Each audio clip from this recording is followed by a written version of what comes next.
Hello friends, study with Manish channel में आपका स्वागत है। और आज का हमारा टॉपिक है प्रतिरक्षा तंत्र। तो हम इस वीडियो में यही देखने वाले हैं कि जो ये प्रतिरक्षा तंत्र है वो होता क्या है, इससे क्या होता है, यानी इसका जो कार्य है वो क्या होता है, और जो ये प्रतिरक्षा तंत्र है वो कितने टाइप की होती है। तो हम इस वीडियो में यही देखने वाले, तो वीडियो को लास्ट तक ज़रूर देखिएगा। तो चलो फ्रेंड्स, वीडियो शुरू करते हैं। तो अधिकतर लोग ऐसे देखते हैं कि यार अपने शरीर को रोगों से कौन बचाता है, यानी हमारे जो शरीर में जितने इतने रोगाणु प्रवेश करते हैं तो उनको रोग फैलाने से कौन रोकता है, तो उसको कौन रोकता है, ये अपना प्रतिरक्षा तंत्र रोकता है। यानी ये जो प्रतिरक्षा तंत्र होता है वो रोगकारक जीवाणुओं को नष्ट करने का कार्य करता है। यानी जो रोगों को नष्ट करने का जो कार्य करता है वो कौन करता है, प्रतिरक्षा तंत्र करता है। तो चलो फ्रेंड्स, एक बार देख लेते हैं कि जो प्रतिरक्षा तंत्र है वो कहते किसको, यानी जो प्रतिरक्षा है वो किसको हम बोलते हैं। तो क्या होता है, जीवों में रोगों से लड़ने की जो क्षमता होती है ना, यानी जो अब कोई भी जीव से जीव है तो उसमें रोगों से लड़ने की जो क्षमता होती है उसे ही हम प्रतिरक्षा बोलते हैं। और जो मानव शरीर में जो पाए जाने वाला जो ये इस प्रकार का जो तंत्र होता है ना, यानी जो रोगों से लड़ने में जो अपने मदद करता है जो तंत्र होता है, उसी तंत्र को क्या बोलते हैं, प्रतिरक्षा तंत्र बोल रहे हैं। यानी क्या हुआ है कि जीवों में रोगों से लड़ने की क्षमता को तो हमने बोल दिया प्रतिरक्षा, और जो मानव शरीर में इस प्रकार का जो तंत्र पाया जाता है उसे हमने बोल दिया प्रतिरक्षा तंत्र बोल दिया। अब आगे देख लेते हैं। यानी जो प्रतिरक्षा की जो अध्ययन की जो शाखा होती है उसको हम बोलते हैं प्रतिरक्षा विज्ञान या इम्यूनोलॉजी बोलते हैं हम इसको, यानी इंग्लिश में हम इसको इम्यूनोलॉजी बोलते हैं और ऐसे हम हिंदी में इसको प्रतिरक्षा विज्ञान कहते हैं। यानी जो प्रतिरक्षा के अध्ययन की शाखा को, यानी जो हम किस में अध्ययन करते हैं प्रतिरक्षा को, वो है इसका जो शाखा है वो होती है प्रतिरक्षा विज्ञान, जिसे हम बोलते हैं इम्यूनोलॉजी भी बोलते हैं। अब देख लेते हैं कि सजीव प्राणी में कितने प्रकार की जो अपने प्रतिरक्षा होती है वो कितने टाइप की होती है। तो सजीव प्राणी में 2 प्रकार की जो प्रतिरक्षा है वो पाई जाती है, जिसमें से पहला है अपने पास सहज प्रतिरक्षा, जिसे हम बोलते हैं जन्मजात प्रतिरक्षा। ये जो प्रतिरक्षा होती है जन्म से पहले ही यानी अपने माता के द्वारा ये शिशु में स्थानांतरित कर दी जाती है, जो इसलिए इसे जन्मजात प्रतिरक्षा भी कहते हैं। दूसरी है अर्जित या उपार्जित या विशिष्ट प्रतिरक्षा। ये क्या होती है, जन्म के पश्चात अर्जित की जाती है, यानी बाहरी रूप से इसको अर्जित की जाती है, इसलिए बोलते हैं उपार्जित प्रतिरक्षा बोल रहे हैं।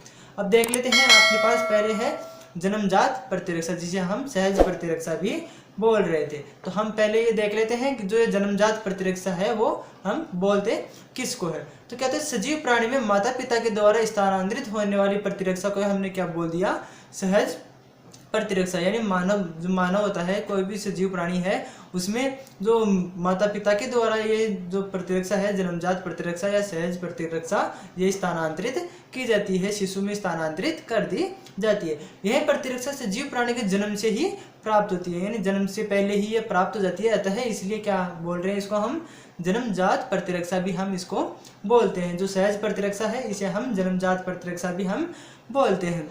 अब जो सजीव प्राणी में सहज प्रतिरक्षा के अंतर्गत 4 प्रकार के अवरोध पाए जाते हैं। यानी जो सहज प्रतिरक्षा है, सबसे पहले जो जन्मजात प्रतिरक्षा है उसमें कौन कौन से अवरोध होते हैं जो रोगाणु को शरीर में जाने से रोकते हैं, यानी रोगों से लड़ने की हमको क्षमता प्रदान करते हैं। इसमें सबसे पहले अपने पास आता है शारीरिक अवरोध, यानी जो अपने बाहरी आकार की है, शारीरिक आकार की है, उसमें पाए जाने वाले अवरोध। तो इसमें पहला है अपने पास, सेकंड है कार्यकी अवरोध। जो बाहरी अवरोध है वो तो अपने त्वचा ये हो गए और कार्यकीय अवरोध है। और थर्ड नंबर पर है अपने पास बक्साणुक अवरोध, और फोर्थ नंबर पर है साइटोकाइन, या इसे हम बोलते हैं स्वतज प्रतिवेदन। इसमें क्या होता है, सूजन आ जाती है, यानी जिस घाव होता है या फिर कोई जानवर काट लेता है तो उस स्थान पर क्या होता है, एक घाव यानी सूजन का निर्माण हो जाता है, जिसे हम बोलते हैं स्वतज प्रतिवेदन।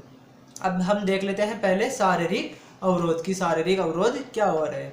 तो इसमें शारीरिक अवरोध के अंदर सबसे पहले है अपने पास त्वचा, यानी अपने पास ये जो ऊपर की ये स्किन है, यानी जो त्वचा है, ये त्वचा क्या है, जो बाहरी जो आते हैं रोगाणु उनको शरीर के अंदर जाने से ये रोकते हैं। यानी जिससे क्या होता है, जो रोगाणु होता है वो अपने शरीर में डायरेक्ट प्रवेश नहीं कर पाते हैं, और जो इस पर जो अपने पसीने वाली जो ग्रंथियाँ होती है, इस प्रकार के जो रसायन होते हैं इस पर त्वचा पर, वो रोगाणु को नष्ट करने का कार्य करते हैं और डायरेक्ट जो रोगाणु होता है उसको शरीर में जाने से रोकता है। ये तो हो गया पहला।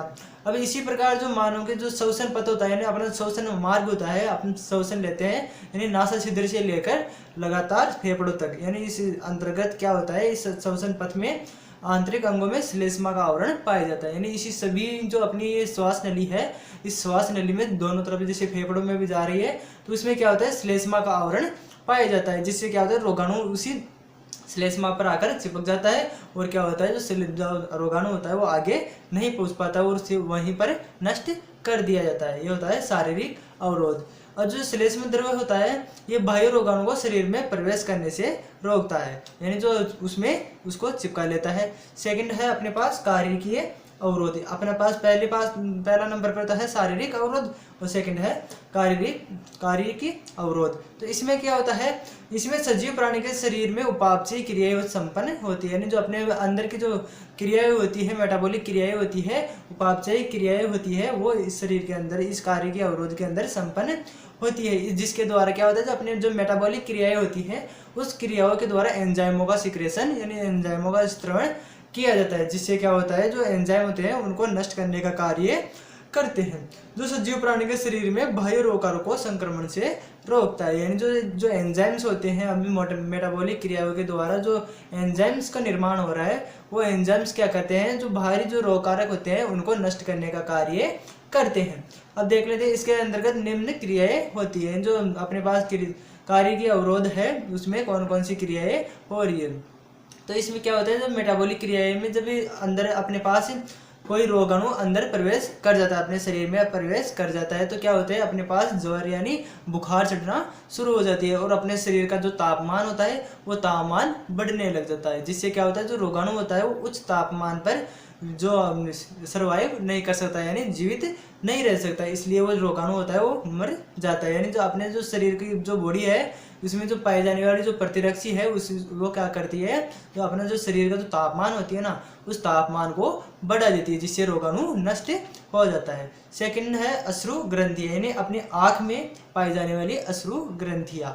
ये अश्रु ग्रंथियाँ भी क्या करती है, इसमें लाइसोजाइम एंजाइम पाया जाता है, यानी जो अपनी जो ये आँखें हैं इन आँखों के अंदर जो अश्रु ग्रंथियाँ है उसमें क्या होते हैं एंजाइम्स लाइसोजाइम जो लाइसोजाइम जो एंजाइम होता है वो पाया जाता है, जो क्या करता है जो रोगकारक होते हैं उनको नष्ट करने का कार्य ये करता है। यानी अपने आँख के अंदर अगर कोई रोगाणु प्रवेश कर जाता है तो क्या होता है जो ये अश्रु ग्रंथि है इनके द्वारा लाइसोजाइम एंजाइम का स्त्रवण किया जाता है और रोगाणु को मार दिया जाता है, उसको नष्ट करने का कार्य कर दिया जाता है। अब अपने पास है आमाशय में HCl। अगर कोई अपने पास भोजन के साथ और जब हम भोजन करते हैं तो उस समय क्या होता है कि अपने भोजन के साथ कोई भी रोगाणु हमारे शरीर में जा सकता है, तो इसके लिए क्या होता है जो अपना आमाशय होता है उस आमाशय के जो कार्डियक भाग होता है जो पहला भाग होता है उसमें क्या होता है HCl भरा हुआ रहता है। जो HCl है ये एक अम्लीय प्रवृत्ति का पदार्थ होता है, तो इससे क्या होता है जो ये HCl है वो बाहरी रोगकारक होते हैं उनको नष्ट करने का कार्य करता है, यानी जो अम्लीय माध्यम में जो रोगाणु जीवित नहीं रह सकते उनको मारने का कार्य यह HCl करता है।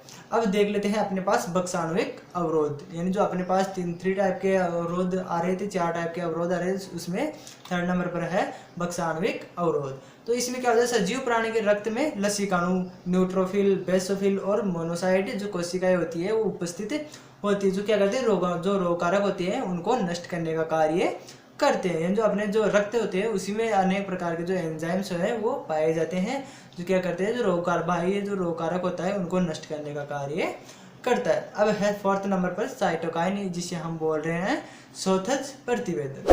तो ये स्वोथज प्रतिवेदन में क्या होता है, जब सजीव प्राणी के शरीर में जब कोई घाव हो जाता है या जो घाव होता है उसके संपर्क में कोई बाह्य रोगकारक आ जाता है या किसी जानवर के द्वारा काट लिया जाता है तो उससे क्या होता है उस स्थान पर एक तरल संयोजी पदार्थ का निर्माण होता है।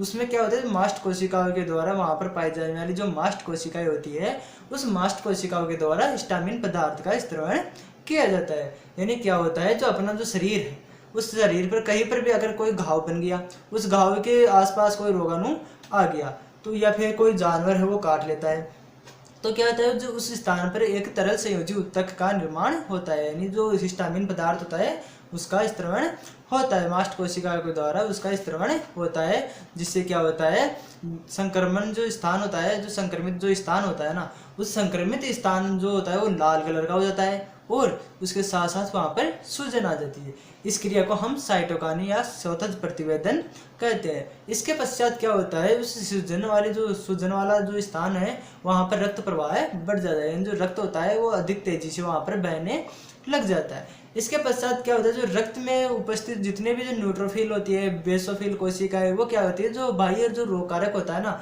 उस बाह्य रोगकारक को एवं जो आविष पदार्थ होते हैं उन आविष पदार्थों को नष्ट करने का कार्य ये स्वतः प्रतिवेदन के अंतर्गत होता है। और उस स्थान पर क्या होता है, मवाद का निर्माण हो जाता है और मवाद के निर्माण के बाद वहाँ पर वो ठीक हो जाता है।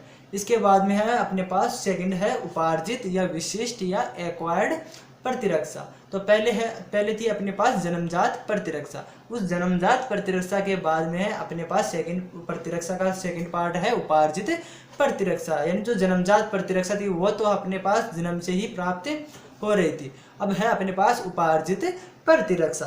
तो इस उपार्जित प्रतिरक्षा में क्या हो रहा है, एक्वायर्ड प्रतिरक्षा, यानी अपने पास बाहर से ली गई जो प्रतिरक्षा है उसको हम बोल रहे हैं एक्वायर्ड या उसे उपार्जित प्रतिरक्षा हम बोल रहे हैं। तो इसमें क्या हो रहा है, जो सजीव प्राणी के जन्म के पश्चात जो बाहर से दी गई जो प्रतिरक्षा होती है, यानी जो बाहर के द्वारा हम इंजेक्शन की सहायता से बनी बनाई जो प्रतिरक्षा हम लेते हैं अपने शरीर के अंदर टीकों के रूप में, तो उसे हम क्या बोल रहे हैं, उपार्जित प्रतिरक्षा बोलते हैं।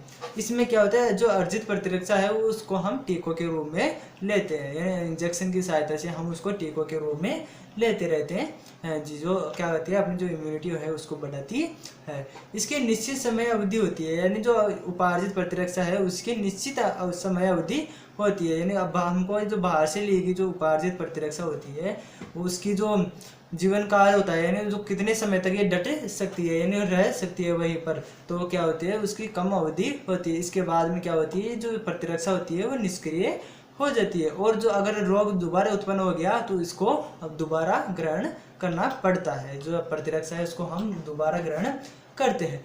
जो अर्जित प्रतिरक्षा होती है वो तीव्र रूप से क्रिया करती है, ये सबसे इम्पोर्टेंट होती है कि जो ये अपने पास बाहर से ली गई जो प्रतिरक्षा होती है उपार्जित प्रतिरक्षा, अर्जित प्रतिरक्षा, ये तीव्र रूप से कार्य करती है और क्या करती है, रोगकारों को नष्ट करने का कार्य करता है। और उपार्जित प्रतिरक्षा भी निम्न 4 विशेषताएं होती है, यानी जो उपार्जित प्रतिरक्षा है इसकी क्या 4 विशेषताएं होती है, जिसको हम देख लेते हैं। पहली है प्रतिजन विशिष्टता। इसमें क्या होती है, जो उपार्जित प्रतिरक्षा में बाह्य रोगकारक जैसे कोई जीवाणु, विषाणु, कवक, इनको पहचानने की क्षमता पाई जाती है, जिसे हम बोलते हैं प्रतिजन विशिष्टता। यानी जो बाह्य रोगकारक कोई सा भी है, जीवाणु, विषाणु, कवक कोई सा भी हो गया, तो उसको पहचानने की क्षमता इस प्रतिजन में पाई जाती है, जिसे हम बोल रहे हैं प्रतिजन विशिष्टता। यानी जो अर्जित प्रतिरक्षा है इसमें ये विशेषताएं पाई जाती है।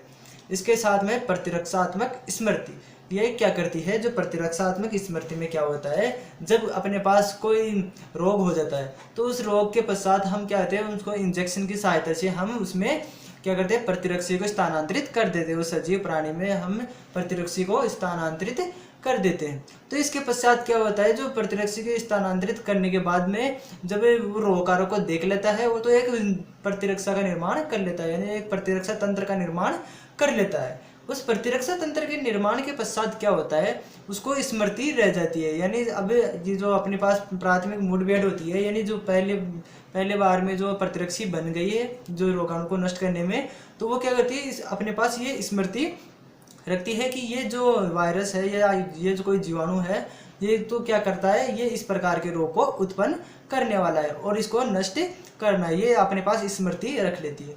और जब भविष्य में जब दोबारा वो रोग जो रोगकारक होता है वो अगर शरीर में प्रवेश कर जाता है आगे, जब भी कोई भी कभी भी आ जाए तो क्या होता है, ये स्मृति रखती है कि ये इस प्रकार ये जो अपने पास ये रोगकारक है ये इस प्रकार के रोग को उत्पन्न करेगा। तो ये स्मृति रखकर क्या करती है, जब भी वो रोगकारक जो या जीवाणु अंदर आएगा शरीर के अंदर तो उसको ये मारने का कार्य शुरू कर देती है। और जो ये प्रतिरक्षा पहले से बनी हुई होती है जिससे हम उसको उस रोग से प्रतिरक्षा प्राप्त कर लेते हैं और वो रोगकारक को नष्ट कर देता है।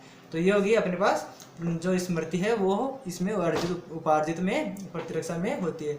इसके साथ साथ ये दीर्घकालिकता, यानी इसमें जो उपार्जित प्रतिरक्षा है ये दीर्घकालिक समय तक भी ये रह सकती है।